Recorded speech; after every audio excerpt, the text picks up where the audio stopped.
ላይ ምን አለ ከተባለ አሹራ የሚባለው የአስረኛው ቀን ምን አለ ጾም አለ። በዚያው አጋጣሚ አስረኛው ቀን የአንድ ዓመት ወንጀል እንደሚያስምር ነብዩ ሰለላሁ ዐለይሂ ወሰለም ተናግረዋል።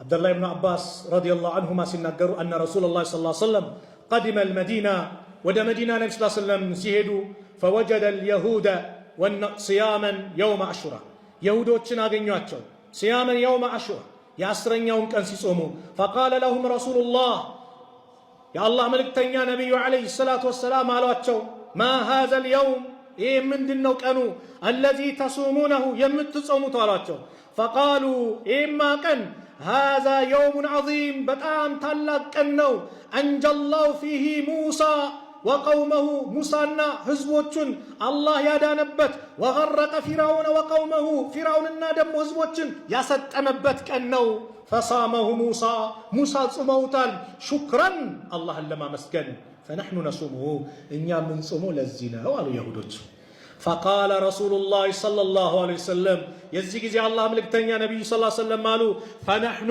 እኛ احق اولى بموسى منكم ለሙሳማ ከተገቢነት እኛንን የምንገባው መንገዳችን እኮ ፈቢሁዳሁ እቅተዲ የተባሉት መንገዳቸው አንድ ነው። አልአንቢያው ኢኽወቱን ናቸው። መመሪያቸው ከአላህ ነው። እናንተማ መጽሐፉን የበረዛችሁ የቀየራችሁ የለወጣችሁ ህዝቦች ናቸው። ማን ይሁዳዎች ቀይረዋሉ፣ በርዘዋሉ፣ እንደፈለጉ አድርገውታል። በጣም አረመኔ ህዝብ ማለት እንደ ይሁዲ የለም። ነቢያትን የገደለ እንደ ይሁዲ የለም። ዛሬ የምታዩቸው ናቸው። የሰው ደም ለመጠጣት ሰውን ለመጨረስ ካውሬ የበለጠ አውሬ የሆነ እንደ ይሁዲ በዚች ምድር ላይ የለም።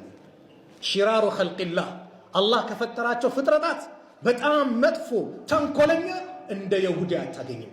ቃል ገብተው ቃልን የሚያፈርሱ ዛሬ ፈራረማሉ፣ ተኩስ አቁም ካሉ ነገ ያፈርሱታል። ይሄን ቁርአን የነገረን የነብዩ ሰለላሁ ዐለይሂ ወሰለም አስተምሮን የነገረን ቃላቸውን የሚያፈርሱ በበስተጀርባ ሄደው ሴራ የሚሰሩ እንደ ይሁዲ አታገኙ።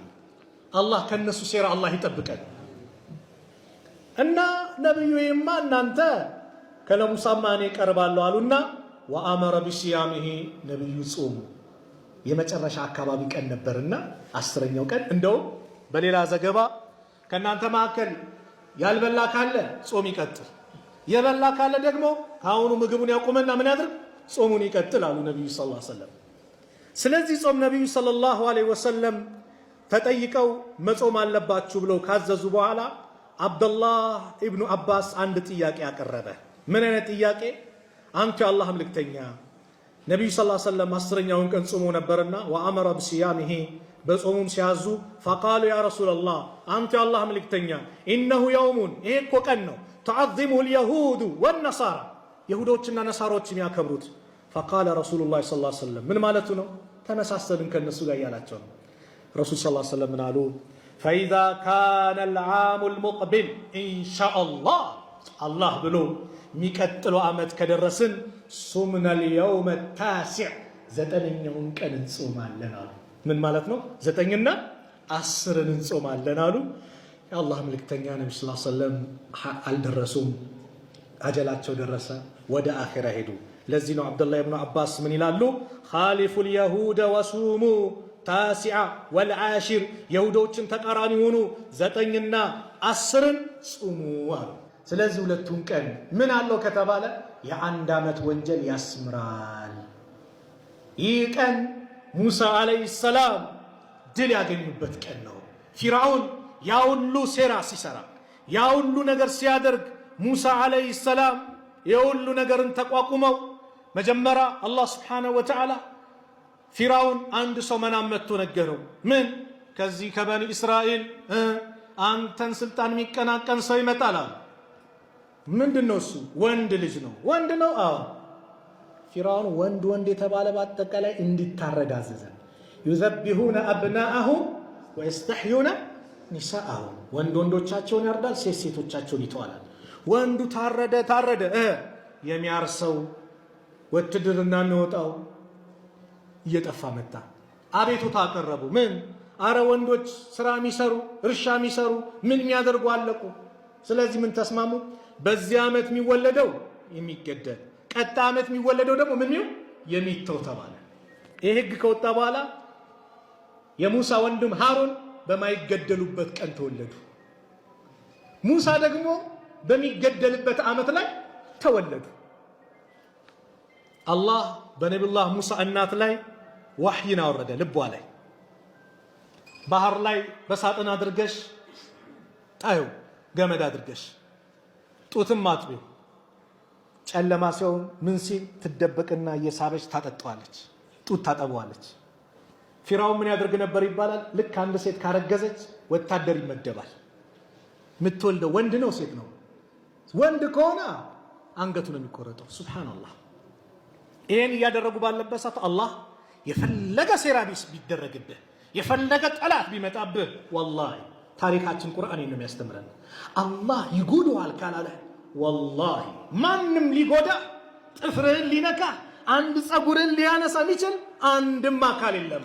ፈተወከል አለላህ፣ በአላህ ብቻ ተመካ። ሙሳ በዚህ ሁኔታ እያሉ ባለበት ሰዓት አንድ ቀን ያሰረችበት ይላሉ ዑለማዎቹ ሳሳ አርጋ ነበር መሰለኝ ያሰረች በሆነ ጊዜ ላይ። ሙሳም እንግዲህ ትንሽ እያደጉ ሲመጡ ሲንፈራገጡ ምን ሲሉ ምን ይዞት ሄደ? ውሃው ይዞት ሄደ ሳጥኑ። ፊራውን ከሚስቱ ጋር ከወታደሮቹ ጋር ሊዝናና ሲሄድ ውሃ ላይ የሆነ ሳጥን ያለ እስቲ አምጡታል። ልክ መጥቶ ሲከፈት ውብ የሆነ የሚያምር ሲታይ የሚወደድ ልጅ ነው። ላተቅትሉ አለች፣ እንዳገለዋል። እንዴ ወንድ እኮ ነው በእኮ በዚህ ዓመት የተወለደ በደብቆ እንትን ያሉት ነው። በጭራሽ እኛ እንደውም ልጅ የለንም፣ ልጅ አድርገን ይዟለን። ደግሞ አንተ ቤት አድጎ አንተ አሳድገው አንተን ይነካል እንዴ? ያ አላህ ጥበቃ እሺ ያለ ይባላል። ግን ምን ይላሉ ዑለማዎች ሲያመጡ ሊፈት አልቻለም። ፊራውን ውስጡ እንትን አለው። ሊፈትነው ተምርና እሳት አቀረበለት። ተምሩን ከበላ የሚያቅ ልጅ ነው ሊል፣ እሳቱን ከበላ አያቅም። ሙሳ ወደ ተምሩ ሊሄድ ሲሉ ጅብሪል ወደ እሳቱ እንዲሄዱ አደረጋቸው ይላል እጃቸውን። ከዛ ልክ ሲሉ ምላሳቸውን ትንሽ አቃጠላቸው። ለዚህ ነው ቁርአን ላይ ረቢ ሽራህ ሊ ሰድሪ ወየስር ሊ አምሪ ወህሉል ዑቅደተን ሚን ሊሳኒ ሲናገሩ ትንሽ ይይዛቸው ነበር ምላሳቸውን። የእሳቸው ተናጋሪ ምን ብሎ ረዳት አድርጎ አላህ ሃሩን አድርጎላቸዋል። ምላሳቸውን የዛን የተቃጠሉበት ነው ይላሉ። ከዛ አደጉ እየተንከባከቡ። የሚያጅበው ግን በዚሁ ታሪክ ላይ ታገሱኝ ትንሽ። ጡት አላህ ሐራም አደረገበት ሴቶችን ባጠቃላይ። ፊራውን ወደደው፣ በቃ ሚስቱ አዘዋለች። ሌላ ሴት ስትመጣ አይሆንም ተባለ። የሙሳ ትከታተላለች። ምን አለች መጣ?